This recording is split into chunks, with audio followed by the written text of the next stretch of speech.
Hi guys, welcome to my first Q&A on this channel. You may have seen, but on my community posts, I asked you guys if you had any questions because I planned to film my first Q&A. And you didn't let me down, you asked loads of questions, so I'm just gonna go through them and answer them today. The first question actually comes from a fellow finance YouTuber, and that's Neil Invests. So definitely go and check him out. He has a great channel, and he is asking, why are you investing? What's the end goal and what's the timeline?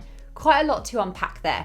Why I'm investing, one reason is because it's a better use of my money than just leaving it in the bank where I'm actually going to end up losing money. Also, I want to work towards being financially free, and investing is the way to do that, really. You know, you've got lots of different investing options. You can go into property, you can go into stocks, all of these different options. But yeah, I'm investing with the end goal being financial freedom, or if not financial freedom, at least somewhat of a way there. Don't really have a clear-cut timeline for this. I plan to invest for the long haul. I'm 26 now, which is actually another question, I think. I'm 26 now, and I'd quite like to be financially free, not meaning that I don't want to work, but meaning that I don't have to rely on just my salary from my job. Maybe by the time I'm mid-30s, early 40s, if that's possible.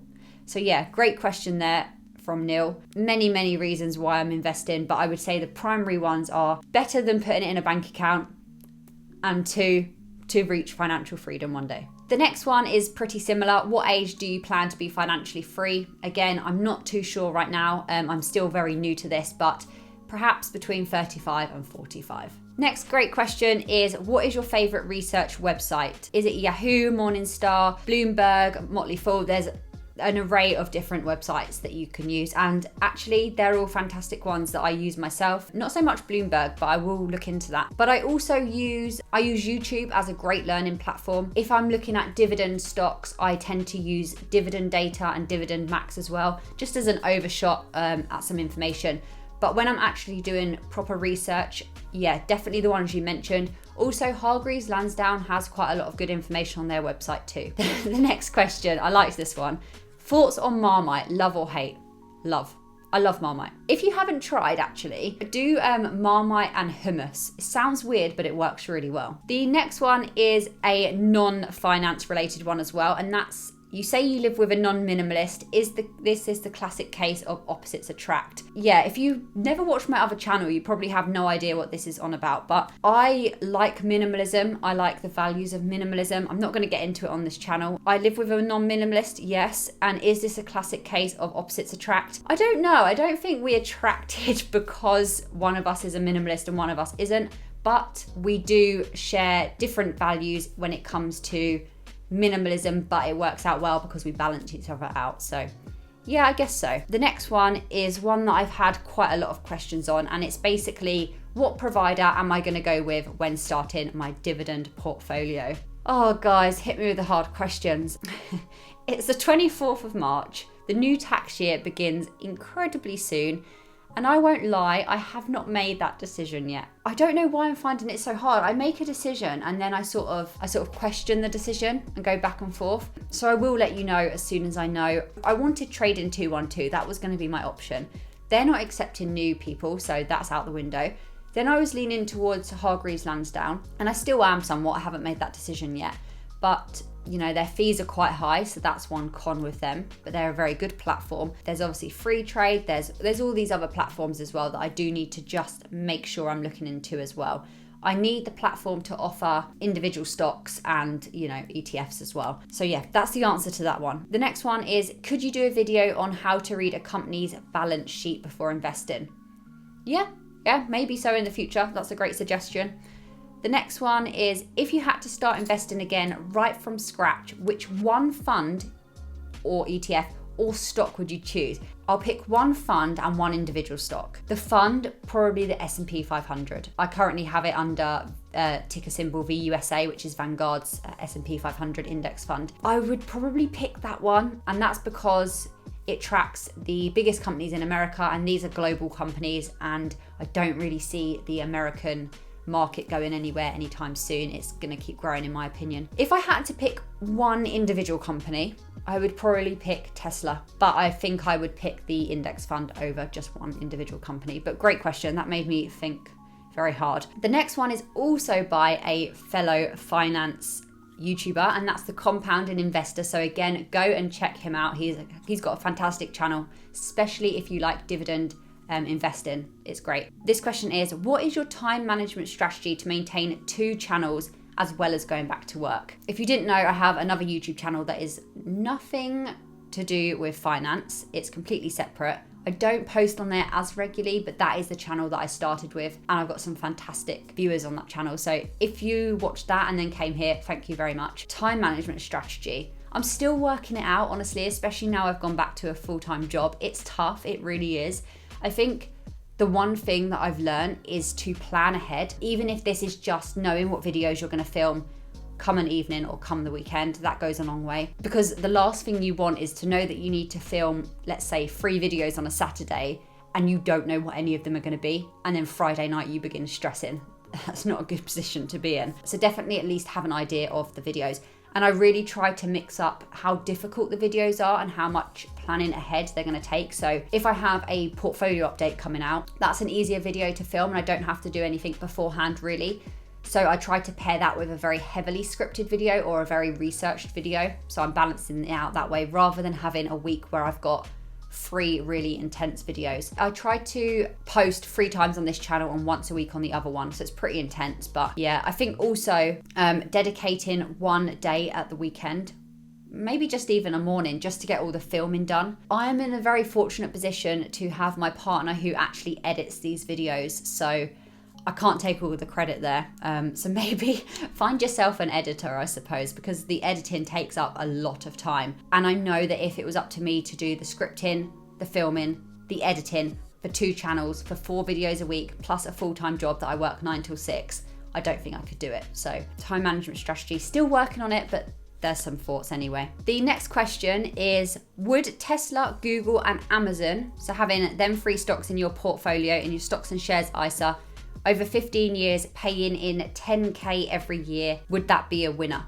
So I think what you're asking me is, would I say that having them 3 stocks in your ISA, would that be a good option? Now, I'm in no way a financial advisor, so I can't really give financial advice. And because I just don't know, I don't know how they're going to do in the future. But what I would say is, these are massive companies, right? I think Tesla, Google and Amazon, I don't think they're going anywhere soon. I think they're only going to grow and expand. So, I mean, if you're going to bet on any companies, they seem to be 3 very good ones. But like I said, I don't know the future and I'm not a financial advisor, but great question. The next one is, what is your new full-time job? I work in a software company and my job is a technical analyst. So basically, I troubleshoot issues that clients are having with their systems and help them solve them issues. Put very simply, but I'm very new, so I'm still learning. The next one is a few questions in one, so let's go through these. How did you start investing? I started investing just by watching some YouTube videos, and I found a video that was particularly helpful talking about how to open a stocks and shares ISA on Vanguard, and I literally just opened one. I opened one and I put some money in, and that's how it all started, and then I became a little bit obsessed. And also, my granddad has invested for a lot of his life, so that inspired me as well, learning how you can make your money grow that way. How old are you? I'm 26 years old right now. My birthday's at the beginning of February, so I'm a new 26-year-old.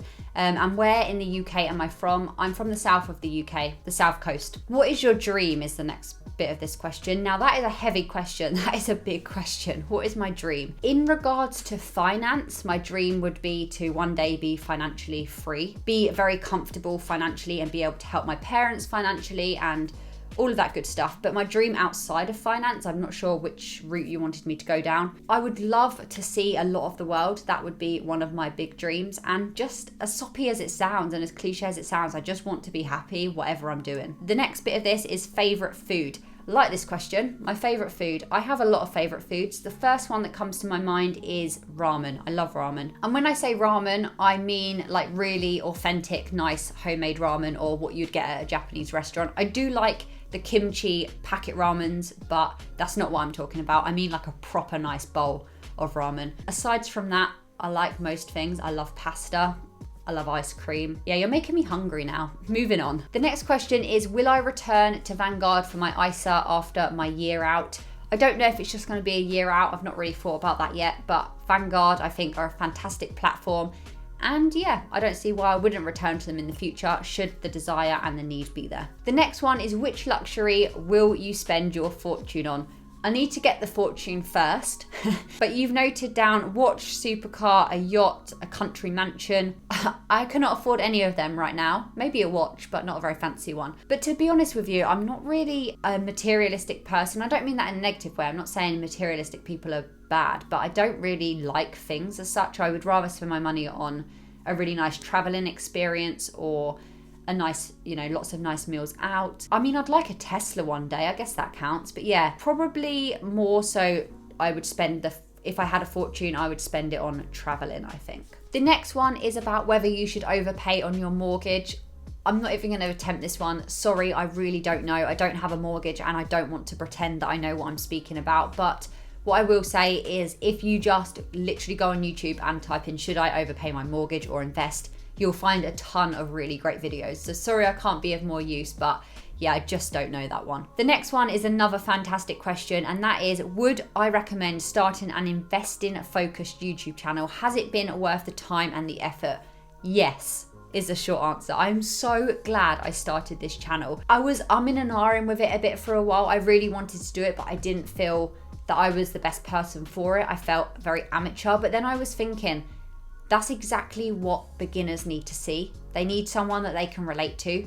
So I did it anyway, and I'm so glad I've done it. It has been a lot of time and it has been a lot of effort, but I absolutely love it. And my favorite things are that I learn a lot because I'm making videos, so I'm researching all the time. I get to do something that I genuinely enjoy. Like, I really like talking about investing and researching about investing.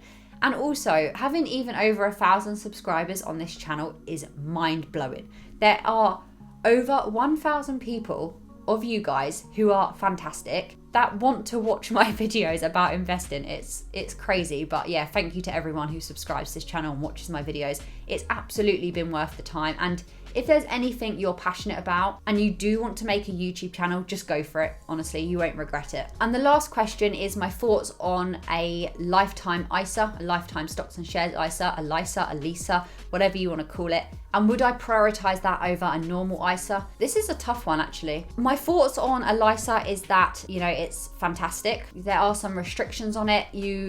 I can't remember them all off the top of my head, but I know that you have to be a certain age, you have to be a UK resident, and you can't withdraw the money without a charge unless for a certain reason. So it's primarily there for either retirement or to buy a house. And the government will give you money towards this as well. So for every 4,000 you put in, I believe they give you 1,000. This is filmed in real time, so I'm really sorry if them values aren't right, but yeah, so that's fantastic. I do think there are a lot of pros and a lot of cons, like I said. I don't know if I would personally prioritize it over a normal stocks and shares ISA. I really think it depends on your goals. Are you looking to buy a house? Are you looking to save for retirement?